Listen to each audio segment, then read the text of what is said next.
اعوذ باللہ من الشیطان الرجیم، بسم اللہ الرحمن الرحیم۔ حضرت محمد صلی اللہ علیہ وآلہ وسلم کا ارشاد ہے کہ اللہ تعالیٰ قیامت کے دن میری امت میں سے ایک شخص کو منتخب فرما کر تمام دنیا کے سامنے بلائیں گے، اور اس کے بعد اس کے نامہ اعمال کو کھولا جائے گا۔ فرشتے جو نامہ اعمال لکھنے پر متعین تھے، اللہ تعالیٰ سوال کریں گے کہ جب یہ تمہارا نامہ اعمال پڑھیں گے تو تم بتا سکتے ہو کہ تم نے یہ گناہ کیا یا نہیں، یا یہ زیادہ لکھا گیا یا یہ کچھ غلط لکھا گیا۔ آج تم پر کوئی ظلم نہیں کیا جائے گا۔ وہ ارشاد فرمائے گا کہ میرے پاس کوئی عذر نہیں ہے۔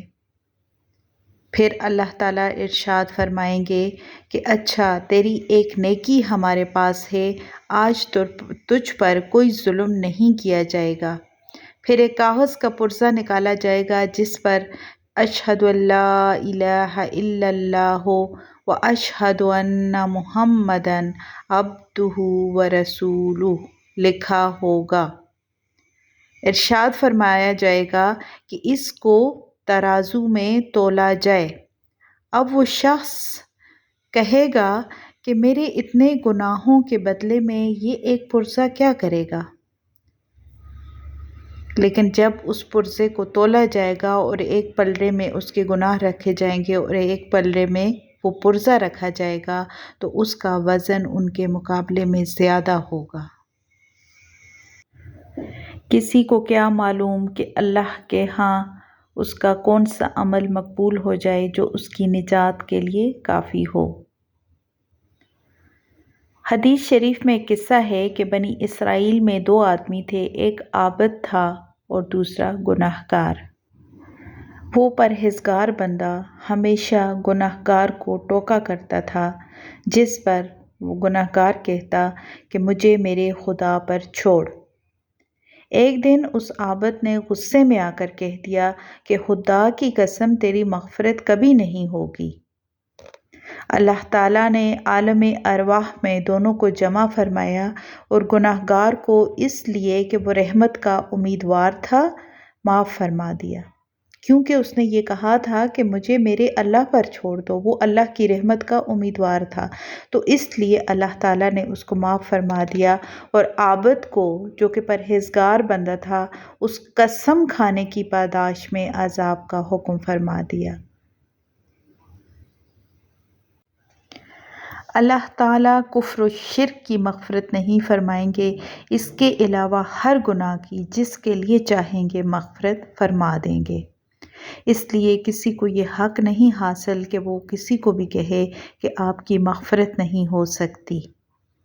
یہ بات کہنے کا کسی کو کوئی حق نہیں، کیونکہ فیصلہ جو ہے وہ اللہ تعالیٰ نے کرنا ہے۔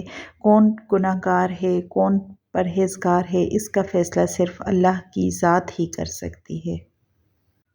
حضور اکرم صلی اللہ علیہ وآلہ وسلم کا ارشاد ہے کہ اس پاک ذات کی قسم جس کے قبضے میں میری جان ہے، اگر تمام آسمان و زمین جو کچھ ان کے درمیان میں ہیں اور جو چیزیں ان کے درمیان میں ہیں وہ سب کچھ، اور جو کچھ ان کے نیچے ہے اور جو کچھ زمین کے اوپر ہے، سب کا سب اگر ایک پلڑے میں رکھ دیا جائے اور لا الہ الا اللہ کا اقرار دوسری جانب ہو تو وہی تول میں بڑھ جائے گا۔ اسی لیے حضور صلی اللہ علیہ وآلہ وسلم نے ارشاد فرمایا ہے کہ میت کو جب وہ مرنے لگتا ہے تو اس کو لا الہ الا اللہ کی تلقین کیا کرو، کیونکہ جو شخص مرتے وقت اس کلمے کو پڑھتا ہے اس کے لیے جنت واجب ہو جاتی ہے۔ شیخ ابو یزید قرطبی فرماتے ہیں، میں نے یہ سنا کہ جو شخص 70,000 مرتبہ لا الہ الا اللہ پڑھے اس کو دوزخ کی آگ سے نجات مل جاتی ہے۔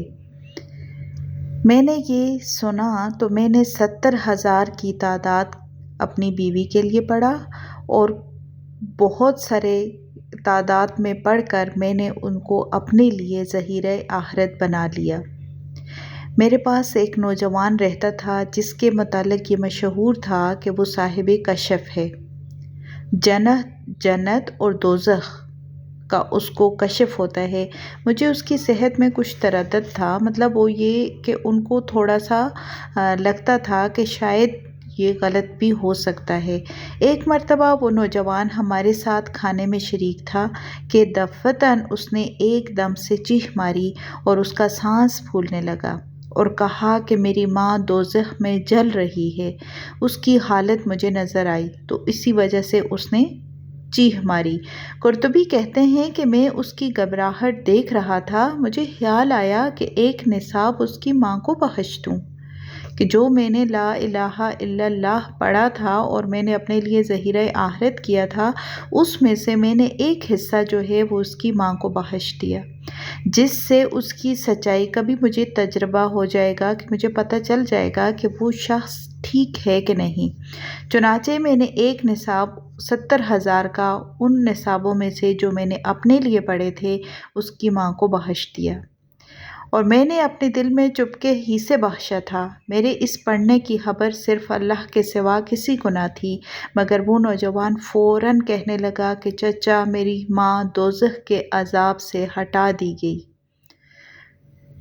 اس بات سے انہوں نے یہ اندازہ لگایا کہ مجھے اپنے یہ جو 70,000 دفعہ میں نے پڑھا تھا اس کی مقدار جو میں نے سنی تھی، وہ ایک تو وہ سچ ثابت ہوئی اور دوسرا اس نوجوان کی سچائی کا بھی مجھے علم ہو گیا۔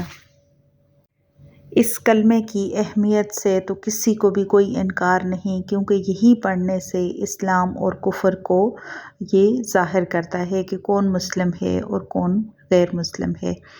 اب یہاں پہ حضور صلی اللہ علیہ وآلہ وسلم کا ارشاد ہے کہ جنت کے دروازے پر لکھا ہوا ہے، اننی انا اللہ لا الہ الا انا لا اعذ من قالہا، میں ہی اللہ ہوں، میرے سوا کوئی معبود نہیں، جو شخص اس کلمے کو کہتا رہے گا میں اس کو عذاب نہیں دوں گا۔ سبحان اللہ۔ اب اللہ تعالیٰ کی گواہی کے بعد اور کسی چیز کی گواہی معنی نہیں رکھتی، تو ہمیں اس کلمے کو جتنا زیادہ ہو سکے زیادہ سے زیادہ پڑھنا ہے، تاکہ اللہ تعالیٰ اس کے طفیل ہمارے اوپر بھی اپنی رحمت کے دروازے کھول دے۔ جزاک اللہ۔